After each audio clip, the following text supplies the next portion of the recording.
Tere tulemast Rakvere valda.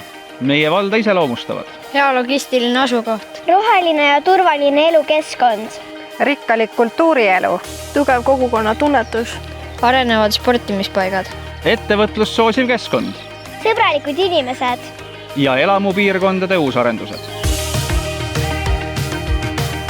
9 aastat tagasi otsustasime, et võiks linnaelu kõvasti jätta ja maale tulla.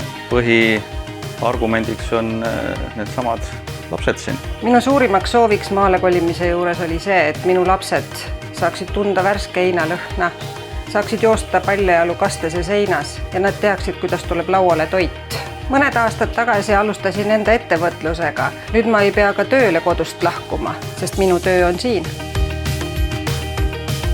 Siit kulgeb Tallinna-Narva maantee, seal asub raudtee ja maakonnakeskusesse on ainult 6 kilomeetrit. Tuleb mõelda suurelt, sest juba paari aasta jooksul on siia kerkimas ettevõtlusala, kuhu on oodatud suuremad ja väiksemad innovaatilised ja vähem innovaatilised ettevõtjad ja ettevõtted.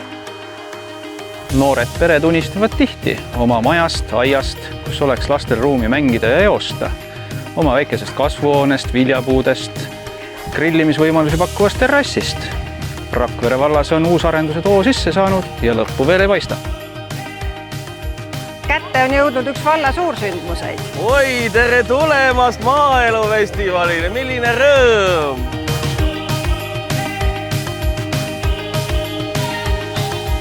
Siin on kõik eluks vajalik olemas. Lastele ja noortele on loodud liikumisvõimalused.